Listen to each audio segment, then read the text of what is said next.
मनीषा सिंह आपका स्वागत करती हूं लिविंग 24 न्यूज में और आप देख रहे हैं आज की स्पेशल ब्यूरो रिपोर्ट। मैं एक्चुअली ये मेरा ड्रीम प्रोजेक्ट है और फरिश्ते में मैं कुछ अलग दिखूंगा और मैं एज ए समझिए कि हीरो नहीं, एज ए कैरेक्टर मैंने प्ले किया है इसमें। पहली बार पागल का रोल किया हूँ मैं और आप मुझे लगता है कि करके बड़ा मज़ा आया। और लाल बाबू जी जो कि इस फिल्म के डायरेक्टर हैं, हमारे बाबा अरविंद तिवारी जी इसके राइटर हैं और प्रोड्यूसर हमारे रेड्डी साहब हैं जो कि साउथ से आते हैं और मेघा श्री भी साउथ से आती हैं। मैंने इसमें जितने भी कैरेक्टर हैं, श्रद्धा जी से लेकर अमित शुक्ला जी से लेकर हमारे म्यूजिक डायरेक्टर कृष्णा बेदर्दी जी, मैंने सबने अपना 110% इसमें काम किया है और एक अलग मूवी बनी है ये। मुझे लगता है कि जब आप थिएटर जाएंगे तो कोई भी आदमी जाएगा तो वो निराश होकर नहीं आएगा, क्योंकि इसका एक अलग लेवल है और इसमें आपको एक अलग एक्ट देखने को मिलेगा कि रेगुलर सिनेमा नहीं है ये। एक इमोशन है एक पिता और पुत्र की, क्योंकि कैसे मैंने प्यार को पाने के लिए इंसान क्या से क्या करता है, अपनों को पाने के लिए क्या से क्या करता है। और ये पूरी शूटिंग हम लोगों ने लखनऊ में की थी।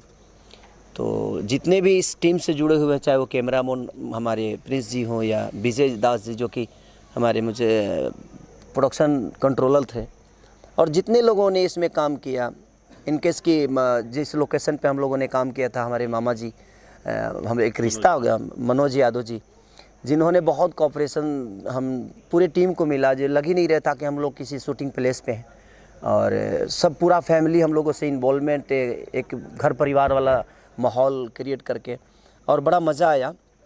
और हमारा आशा नहीं विश्वास है कि, और मैं सबसे अपील यही करना चाहता हूं कि जब भी हम कोई बेहतर चीज़ें करें तो आप लोग प्लीज़ उसको प्यार और आशीर्वाद इतना दीजिए ताकि ऐसा काम हमें करने का फिर से मौका मिले और हम फिर से दोहराएं ऐसी चीज़ों को। जैसा मैं पोस्टर में देख रहा हूँ सर, ये जीवित हो जा रहा है, एकदम भिखारी का रोल, ऐसा लग रहा है कि सचमुच का कोई भिखारी है। ये किरदार करने के लिए क्या आपने किसी भिखारी का गाइडलाइंस लिया था? कोई भिखारी जैसा होते हैं, भीख मांगते हैं आप? ये भिखारी नहीं है, ये पागल है। ये पागल जैसा दिखा मैं। हाँ, क्या खास तैयारी किया था इस सीन के लिए आपने, इस रोल के लिए? देखिए, हमारे लिए हर दिन एक चैलेंज ही होता है। मैं किसी चीज़ के लिए अगर तैयार नहीं करूं तो शायद मैं चीज़ें नहीं कर पाऊंगा, क्योंकि किसी भी चीज़ के लिए एक मूवी जो होती है एक परिवार होता है और एक परिवार को संभालने के लिए और परिवार को लीड करने के लिए बहुत मेहनत करनी पड़ती है। और अब एक नॉर्मल आदमी पागल का एक्ट करना इतना टॉप था मेरे लिए कि शायद मैं किसी भी रोल को बहुत हल्के में नहीं लेता। वो मेरे लिए ईजिली नहीं होता है कोई भी चीज़, क्योंकि मैं कोशिश करता हूँ कि एक पागल का रिएक्ट करना जो कि मुझे सब कुछ समझ में आ रहा है और मुझे नहीं समझना है, तो वो बहुत टॉप जॉब था मेरे लिए। कि उतने देर तक मुझे लगा कि मैं ऐसे मैं घर पे भी आया था तो मैं 10 दिन तक ऐसे ही कर रहा था। इतना उसमें घुसना पड़ा मुझे कि मुझे लगता है कि मैंने 22 दिन नहाया ही नहीं था। मैंने 22 दिन स्नान ही नहीं किया। मैं कि नहीं, मैं मेरे बॉडी में रहने दो सब कुछ। और मैं इसी में सो जाता था, इसी ड्रेस में भी सो जाता था। कभी कभी ऐसा लगता था तो अब बिस्तर भी गंदे हो जाते थे, उसके बावजूद भी मुझे लगता कि नहीं, मैं अगर रहूँगा तो इसी में रहूँगा। और वो 12 से 13 दिन ये मेरा कैरेक्टर था और उसमें मैं इतना किसी से भी बात करता था तो यही मेरी हाथ पूरा मैल हाथ में भी, मैंने हाथ समझिए कि खाना भी खाता था तो चम्मच से खाता था कि नहीं, हाथ भी नहीं धोना है मुझे, हर चीज़ मुझे रियली करना है।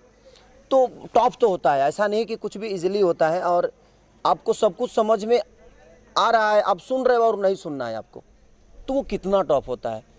आपको डांस आता है और आपको विदाउट मैंने ऑफ बीट नाचना है, तो वो कितना टॉप होता है। तो कोई भी चीज़ आपको आता है और आपको गलती करना है, तो कभी कभी गलतियां भी इंसान को बहुत बड़ा एक्टर बना देती है और इसमें हमको गलतियां ही करना था और हमने की है। अब पब्लिक को कितना पसंद आएगा, एक बार जब आप जाएंगे तो ज़रूर। अब ये लोग एडिटिंग पे बैठे, मैं जब डबिंग में गया तो मैं ही खुद कम से कम 20 से 25 जगह ऐसे थे जहाँ पे मेरी आंखें भर गई और मैं डिस्टर्ब हो गया थोड़ा सा। तो बनी है ये सिनेमा और मैं चाहता हूँ कि आप सब ऐसे सिनेमाओं को प्यार और स्नेह दें। सर, ये बात बहुत बड़ी बात है कि आप 10 दिन नहीं नहाए हैं एक किरदार को जीवित करने के लिए। शायद यही एक कारण है कि आपको जनता बहुत प्यार करती है, बहुत ज़्यादा प्यार करती है।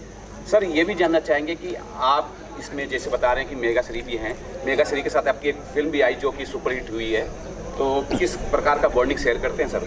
देखिए, मेघा एक बहुत सुलझी हुई आर्टिस्ट है और वो अपने काम को लेके बहुत सीरियस रहती हैं। जब भी वो सेट पे उनको अगर 7 बजे, वो खेसारी 2 है कि अगर उसको 7 बजे आना है तो उस लड़की को आपको बोलना नहीं है, वो 7 बजे विथ मेकअप रेडी होके और अपने, क्योंकि हमारे भाषा से नहीं है तो थोड़ा लैंग्वेज उनको प्रॉब्लम होता है, तो वो सीन मांग लेती हैं और वो कब याद कर लेती है पता ही नहीं। हाँ, फिर अगर सीन से हट के कुछ डायलेक्ट चेंज करेंगे तो उसको प्रॉब्लम होता है। और हम लोग को काफ़ी चीज़ें ऐसी होती है कि सीन से हट के और अचानक से कुछ डायलेक्ट दिमाग में आता है तो उनको फिर आदमी प्राउंटिंग देता है कि नहीं आप ऐसे, इसको थोड़ा सा चेंज है, तो थोड़ा सा उनको प्रॉब्लम होता है। लेकिन बहुत सिंसियर एक्टर है वो, और वो बड़ी मेहनती हैं और गुड नेचर। उनकी मम्मी हमेशा शूट पे रहती हैं और दोनों माँ बेटी जब शूटिंग पे जाती हैं तभी नज़र आती हैं, उसके बाद वो दोनों नज़र नहीं आती किसी को, और अपने काम के अलावा उस लड़की को किसी चीज़ से मतलब नहीं है। तो ये बहुत अच्छा है कि अलग अदर लैंग्वेज से होकर और हमारे भोजपुरी को इतना बेहतर समझती हैं और बेहतर काम करती हैं। सर, मैं अगर पोस्टर देखता हूँ तो जैसे कि आपने कहा ये जो है पागलपन का रोल है, मुझे ऐसा लग रहा है कि इसमें और भी शेड होंगे आपके, सिर्फ एक शेड नहीं होगा। क्या आप बता सकते हैं कि इसमें 3 शेड है मेरे। इसमें आपको 3 खेसारी नज़र आएगा और तीनों में डिफरेंट हर चीज़ मैंने कोशिश की है, क्योंकि मेहनत तो बहुत होता है। क्योंकि एक रोल को प्ले करने के लिए खेसारी अलग है, लेकिन खेसारी को खेसारी बन के वहाँ प्ले नहीं करना है। कितने में मैं खेसारी बनूंगा? तो कभी मुझे खेसारी बन के काम करना होता है, कभी मुझे लाल बाबू पंडित बनना पड़ता है, कभी आप जैसे इंसान का एक्ट मुझे करना होता है। तो किसी दूसरे इंसान को अपने नेचर में ढालना, अपने बॉडी लैंग्वेज में ढालना, ये टॉप जॉब तो है। बट कोशिश करता है आदमी कि भाई हमारा जब काम ही वही है तो इसके अलावा तो मुझे कुछ आता ही नहीं, तो कम से कम अगर वो भी हम ईमानदारी से ना करें तो फिर क्या मतलब। लाल बाबू पंडित से जानना चाहेंगे सर, ये बताइए, खेसारी लाल के बहुत बड़े फैंस हैं और आपकी एक गलती आपको फैंस बहुत सारी गालियाँ भी दे सकती है। खेसारी लाल जी के अलग अलग डिफरेंट रोल दिखा रहे हैं, आपको लग रहा है कि लोग उसे पसंद करेंगे, कितनी कुछ आपने मेहनत की उसमें? देखिए, हमारी टीम ने, हम नहीं, एक सिनेमा जब बनती है तो पूरी टीम की दायित्व होती है, जैसे राइटर से लेकर सब पूरा टीम ने बहुत अच्छा काम किया। जो जितने भी किरदार, 2-3 किरदार है खेसारी जी ने निभाया है, बखूबी निभाया है, तो ऑडियंस को अच्छी लगेगी। राइटर ने अपना जॉब अच्छा किया है, एक्टर जितने थे हमारे सारे एक्टरों ने बहुत अच्छा काम किया। म्यूज़िक इसके जो कृष्णा बेदर्जी जी ने दिया है, बहुत अच्छा म्यूज़िक दिया है।